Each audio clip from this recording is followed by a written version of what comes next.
It's better to keep you well than trying to fix you when you're sick. So come on and jiggity jack yourself before you wreck yourself. Hello everyone.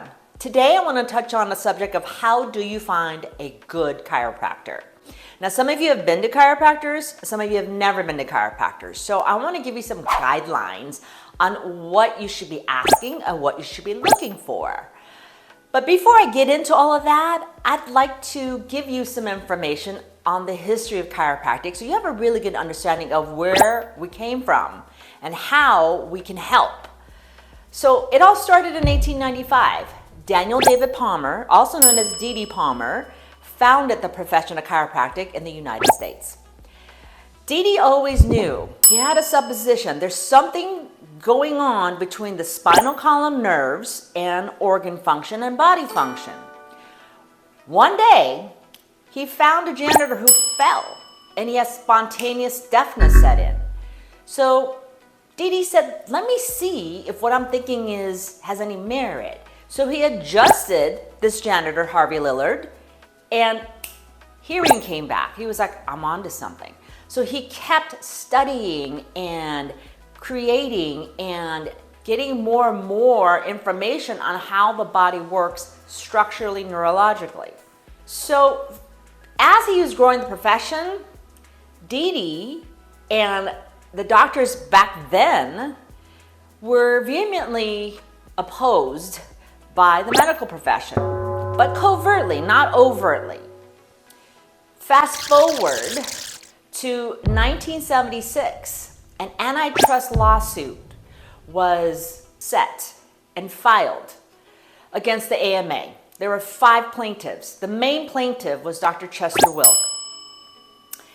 If you want to really know about this lawsuit, you can look up Wilk versus the AMA.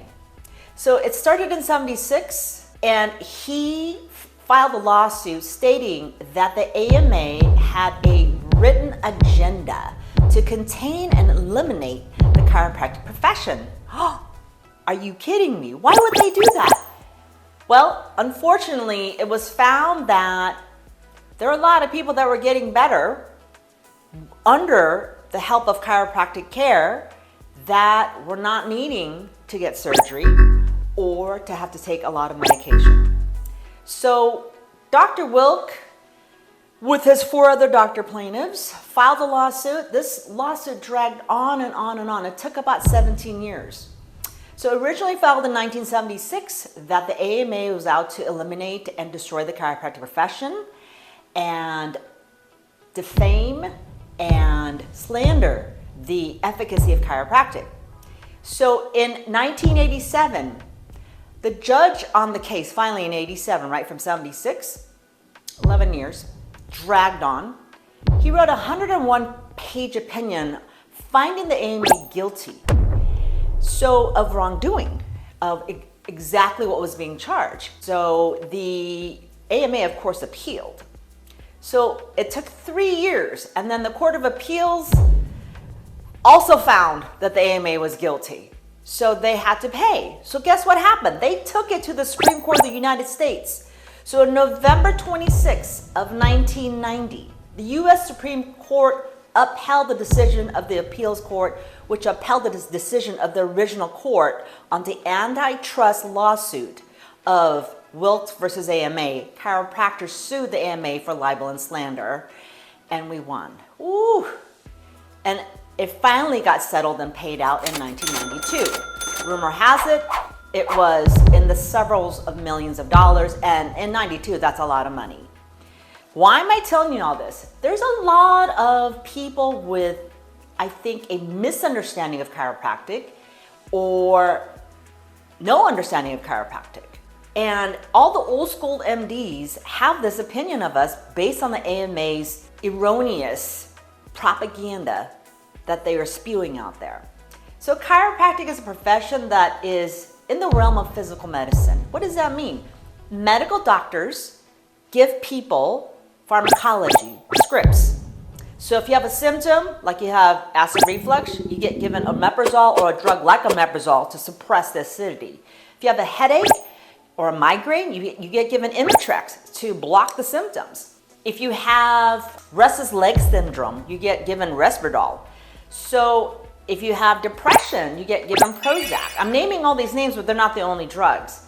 The bad thing about these drugs is they all have side effects. Side effects that you may not know about, or side effects that you do know about, but you have to, or you think you have to, take the drug to get rid of that one main symptom. I'm here to tell you, you have options. So why would anybody want to go to a chiropractor? Majority of the public thinks that you would go to a chiropractor because you got in an auto accident or you're gonna get your back cracked and you have back pain. But I'm here to tell you, firstly, a competent chiropractor never cracks anything. We adjust. The word adjust means to put things back into harmony. For instance, if I adjust your mid-back, that means the structure, muscles, and nerves are out of harmony with one another. So I'm going to put things in alignment to bring it into harmony so that you can move better, breathe better. That's only one segment. So the word crack is a 4-letter word in my office. Thou shalt not. Crack is whack, okay?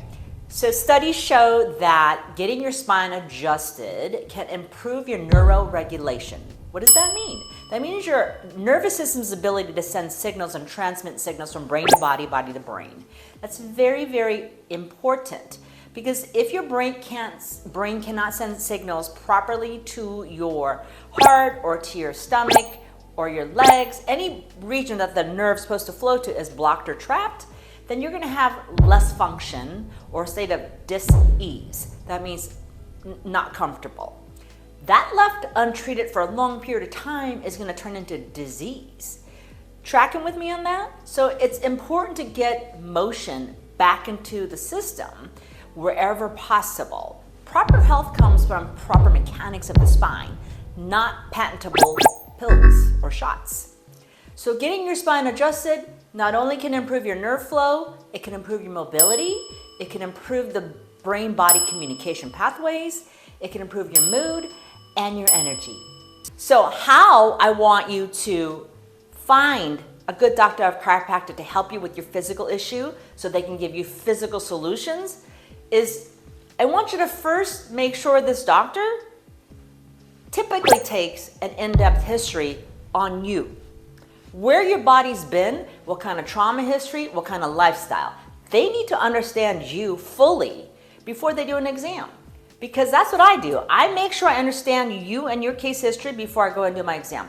Secondly, during the exam, they should examine you thoroughly, checking out your structure. I highly recommend find a doctor that does x-rays. Otherwise, you're going in blindly. It's like if you go to a chiropractor that doesn't take x-rays, it's like taking your car that is not working right into a mechanic and saying, what's wrong with it? And they don't look under the hood and look. So a doctor of chiropractic, in my opinion, that's competent is going to take structural picture to see how the bones are affecting the nerves and what condition the disc spaces are in and what alignment pattern do you have. Are you straight? Are you crooked? Are you hunched forward? Do you have degenerative disc issues? Did you have degenerative joint issues? All of that is necessary. Then they need to do a palpatory exam, meaning feeling for joint motion or lack of motion. Also, they need to check to see if your legs are balanced or not, or if your joints on the hips are moving properly or not. Why? Because the hips support the entire spinal column.